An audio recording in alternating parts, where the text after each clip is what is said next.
qu'est-ce qui nous manque aujourd'hui pour comprendre ce qui s'est passé?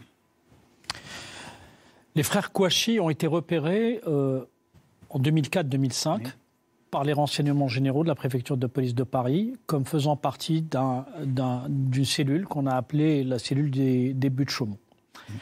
Et dans cette cellule des buts de Chaumont, il y avait un certain nombre d'individus, dont Farid Benietou, qui, dès l'âge de 16 ans, s'était radicalisé au contact de son beau-frère de l'époque, Youssef Zemouri, qui est un des idéologues du GSPC algérien, groupe salafiste pour la prédication et le combat, qui s'était illustré en 1998 dans une cellule que j'ai bien connue parce que j'ai réalisé une enquête sur eux, bref, et qui devait commettre déjà des attentats pendant la Coupe du Monde de football en 1998.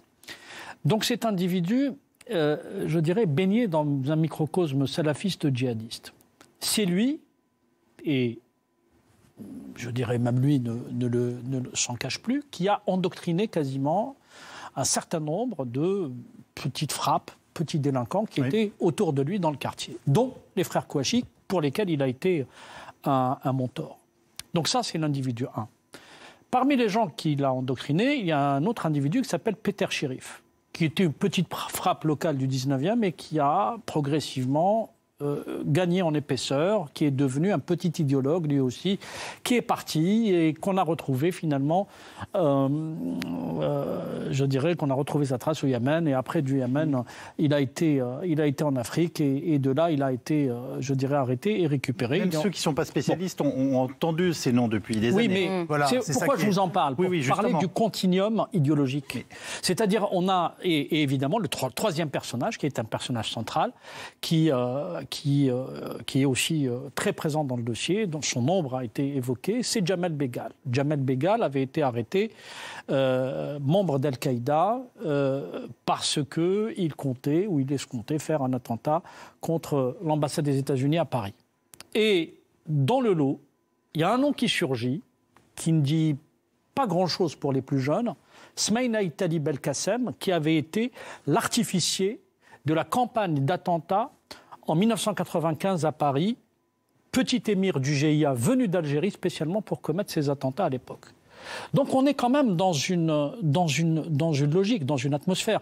Je le dis pour que les gens comprennent qu'il ne s'agit pas d'une génération spontanée qui est née comme ça un jour de janvier 2015. Mais bien sûr, mais comment on bascule de la petite délinquance à un combat de ce type ?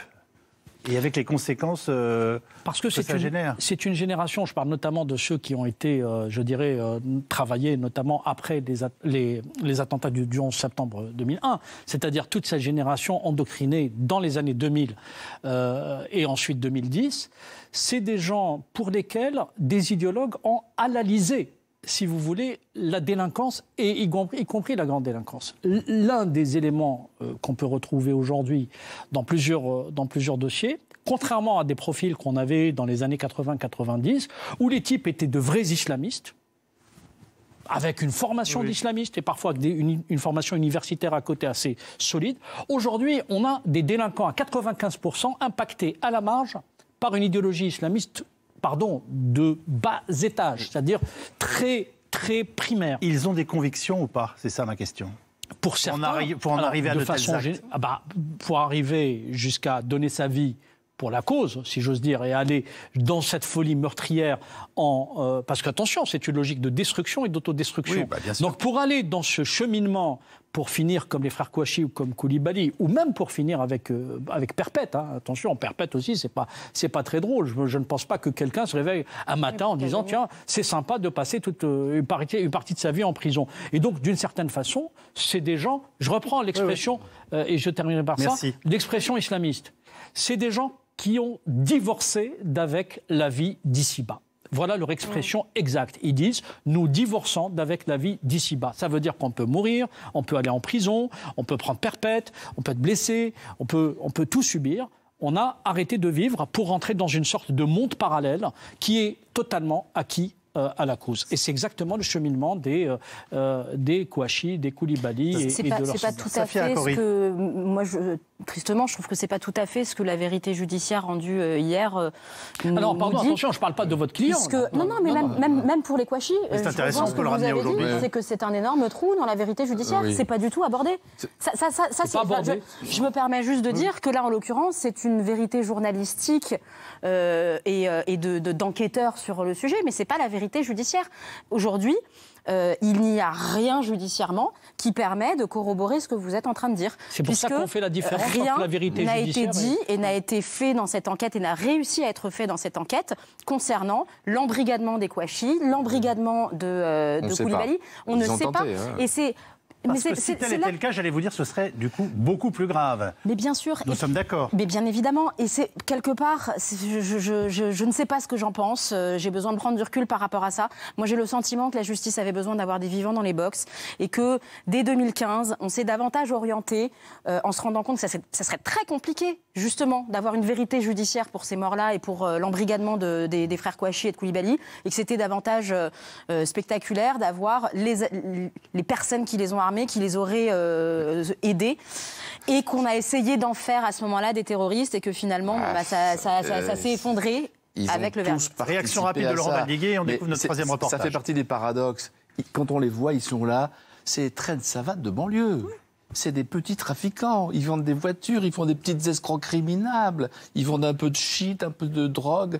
La plupart, c'est des rien du tout. Il y en a des milliers, malheureusement, des petits trains de savate comme ça. Et l'inconnu de ça, c'est que ces trains de savate-là, on ne sait pas trop comment, souvent en prison, même s'ils s'en sont défendus, attention, la prison de Villepinte, la buanderie de la prison de Villepinte, a servi de chaudron et d'école du crime. Eh bien, on ne sait pas trop comment, ils se sont radicalisés au point d'organiser il y a un petit côté James Bond quand même dans leur opération. Hein. Ils se sont cachés. Ils ont utilisé, il y en a un qui a utilisé il changeait de puce de téléphone tous les 7 jours. Donc attention, à la fois et puis à la fois ils ont déjoué les enquêtes. Parce que les policiers, il y en a un qui est venu le dire anonymement, ils étaient quand même à leur trousse, ils les ont ratés.